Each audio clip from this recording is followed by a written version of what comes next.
Good morning students. इस video के माध्यम से हम लोग इन्फिनेटिव के विषय में जानकारी प्राप्त करें। इसके पहले वाले वीडियो के अंतर्गत यह समझाया गया है कि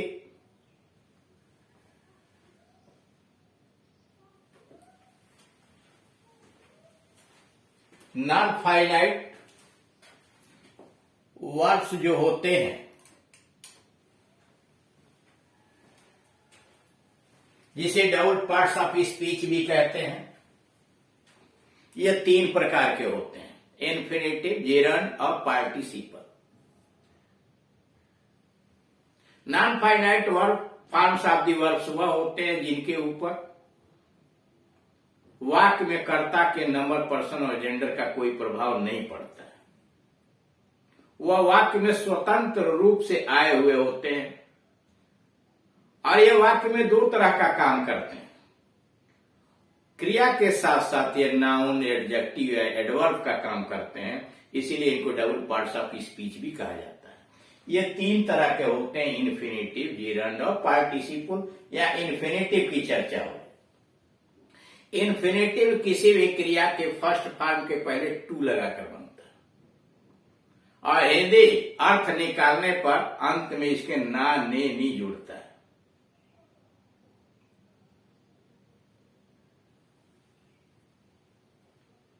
इन्फिनेटिव दो तरह का होता है: सिंपल इन्फिनेटिव और जेरेंडियल इन्फिनेटिव। यहां सिंपल इन्फिनेटिव की चर्चा हो रही है, जो इन्फिनेटिव वाक्य में नाउन का कार्य करता है। यानी जो इन्फिनेटिव वाक्य में नाउन का कार्य करता है उसे सिंपल इन्फिनेटिव या सिंपल इन्फिनेटिव कहते हैं। कह रहा है कि जो इन्फिनेटिव वाक्य में नाउन का काम करने के लिए आता है उसे सिंपल इन्फिनेटिव कहते हैं। सिंपल इन्फिनेटिव में क्रिया के फर्स्ट फॉर्म के पहले टू लगा रहता है। कह सिंपल इन्फिनेटिव में क्रिया के फर्स्ट फॉर्म यानी प्रेजेंट फॉर्म के पहले टू लगा रहता है और हिंदी अनुवाद के अंत में ना, ने, ना आता है। नोट, कभी कभी इन्फिनेटिव का चिन्ह टू छिपा रहता है, यानी कुछ परिस्थितियों में इन्फिनेटिव का चिन्ह टू छिपा रहता है। जैसे पहला है here, see, make, feel, watch, let, bet, behold आदि। हियर जानते हैं सुनना, सी देखना, मेक बनाना, फील महसूस करना, वॉच देखना, लेट इजाजत देना, बेट मना करना, बीहोल्ड देखना आदि क्रियाओं के ऑब्जेक्ट के पश्चात टू का प्रयोग नहीं होता है। यानी इन्फिनेटिव बेयर इन्फिनेटिव होती है, उसके साथ टू नहीं आता। जैसे I heard him cry, here का सेकेंड फॉर्म है हर्ड, उसके बाद ऑब्जेक्ट आया him. I heard him, cry के पहले टू छिपा हुआ है। I watched him play hockey, यहां देख रहे हैं वॉच के बाद हिम आया है और प्ले का टू छिपा हुआ। I watched him play hockey. तीसरा, ही लेट मी गो होम, यहां लेट के बाद मी आया है और गो के साथ टू नहीं है। आई बेड हिम गो, मैंने उसे जाने के लिए कहा। पांचवा, आई मेड हिम लाफ, मैंने उसे हंसाया। हिम के बाद लाफ के साथ टू नहीं है। नंबर दूसरा है had better, had rather, would rather और रैदर देन तथा सूनर देन आदि फ्रेजेस के पश्चात टू का प्रयोग नहीं होता है। यानी वाक्य में अगर had better, had rather, would rather, rather than या सूनर देन आदि फ्रेजेस आए हुए हैं तो उनके पश्चात टू का प्रयोग नहीं होता। जैसे you had better stay there, you had better stay there, तुम्हारे लिए वहां ठहरना अच्छा होता। He had rather play than work, उसके लिए काम करना अधिक की अपेक्षा खेलना अच्छा होता। He had rather play than work, उसके लिए काम करने की अपेक्षा खेलना अधिक अच्छा होता।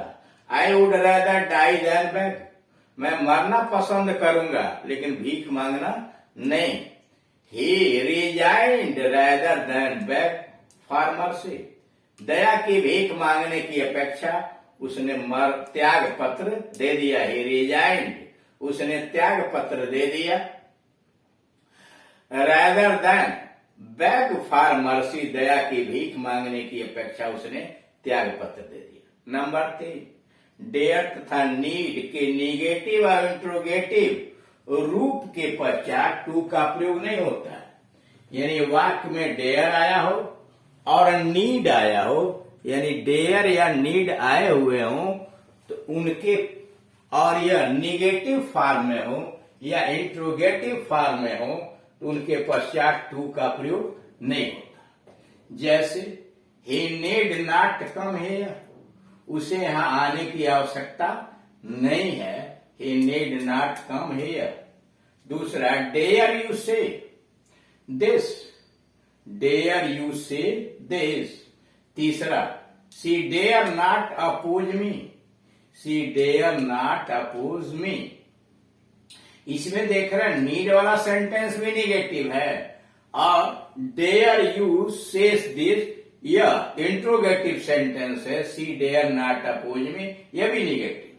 नो, डेयर और नीड ऐसे वर्ब्स हैं, कह डेयर और नीड ऐसी क्रियाएं हैं जो एक वचन कर्ता के साथ भी बहुवचन में रहते हैं। यानी डेयर और नीड ऐसे क्रियाएं हैं जो एक वचन कर्ता के साथ भी बहुवचन में रहते हैं। उपर्युक्त वाक्यों में कर्ता ही सी एक वचन है तथा वर्ब्स नीड और डेयर बहुवचन में है। नंबर 4, वाक्य में बट आया हो, देन आया हो, एक्सेप्ट के पश्चात इन्फिनेटिव का टू छिपा रहता है। करा वाक्य में बट हो, देन हो, एक्सेप्ट के पश्चात इन्फिनेटिव का टू छिपा रहता है। जैसे these boys do nothing but play, these boys do nothing but play. he did no more than play, he did no more than play। यानी यहां भी देख रहे हैं बट आया तो बट के बाद टू नहीं आया प्ले के साथ, और यहां धैन आया उसके पहले प्ले के पहले टू नहीं आया। नोट, डू के अलावे अन्य कोई क्रिया आने पर करा, अगर इनके साथ बट, देन और एक्सेप्ट के अलावा, इसमें डू क्रिया नहीं है, इसके अलावा अन्य कोई क्रिया है तो बट के साथ टू का प्रयोग होता है, अन्य के साथ नहीं। लेकिन अगर वाक्य के अंतर्गत डू क्रिया नहीं है और बट आया है तब इन्फिनेटिव का टू प्रयोग होगा। जैसे ही हैड नो अल्टरनेटिव, उसके पास कोई विकल्प नहीं था बट टू प्ले, खेलने के अलावा। He had no alternative but to play, यहां डू क्रिया नहीं है, हैड है, इसलिए टू आ गया। नंबर 5, यदि वाक्य में कई इन्फिनेटिव आते हैं तो वे एंड से जुड़े रहते हैं। अगर वाक्य में कई इन्फिनेटिव हैं तो एंड से जुड़े रहते हैं तो टू पहले इन्फिनेटिव के पहले लगाते हैं। यानी वाक्य में, एक ही वाक्य में कई इन्फिनेटिव आए हुए हों तो पहले वाले इन्फिनेटिव के पहले टू लगाते हैं और बाद वाले के साथ इन्फिनेटिव का प्रयोग नहीं करते हैं।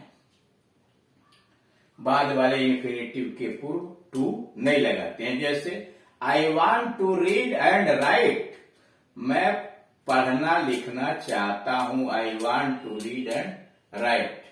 दूसरा, it is our duty to serve, it is our duty to serve, obey and respect our elders. इसमें 3 इन्फिनेटिव लगी हुई है तो देख रहे हैं सर्व के साथ लगा है लेकिन ओबे और रिस्पेक्ट के साथ टू नहीं लगा है। नंबर 6, नो के पश्चात हाउ तथा इन्फिनेटिव का प्रयोग होता है। KNOW, नो, नो का मतलब जानना। कह ये क्रिया जब आती है तो इसके पश्चात हाउ आता है और इन्फिनेटिव आता है। जैसे I do not know how to swim, I do not know how to swim. Number 7, how, what, where, when, which are interrogative words के बाद इन्फिनेटिव का प्रयोग किया जाता है। कह वाक्य में हाउ हो, व्हाट हो, वेयर हो, व्हेन हो, विच आर इंट्रोगेटिव वर्ड्स के बाद इन्फिनेटिव का प्रयोग किया जाता है। जैसे Ravi knew went to open the window, Ravi knew, Ravi जानता था, went to open the window यानी कब खिड़की खोलना था। दूसरा, ही अंडरस्टूड, वह समझता था, how to solve the question, he understood how to solve the question. Number 3, I can not think what to do, मैं तो सोच भी नहीं पाता कि क्या करना है। I can not think what to do. चौथा, she learned where to go for guidance, she learn, उसने जानकारी ली, उसने सीखा, वेयर टू गो, कहाँ जाना, किस लिए, फॉर गाइडेंस, निर्देशन के लिए। तो इस प्रकार से आपने देखा कि इन्फिनेटिव का प्रयोग किस प्रकार से किया जाता है। कुछ जगहों पर इन्फिनेटिव का टू छिपा रहता है, जिसके विषय में यहाँ विस्तृत रूप से जानकारी दी गई कि किन किन परिस्थितियों के अंतर्गत इन्फिनेटिव का टू छिपा लिया जाता है और कहाँ रहता है। अब इसके बाद बचा आपको नॉन फाइनाइट वर्ड्स में जिरंड और पार्टिसिपल, जो इसके बाद वाले वीडियोस के अंतर्गत समझाए जाएंगे। Thank you.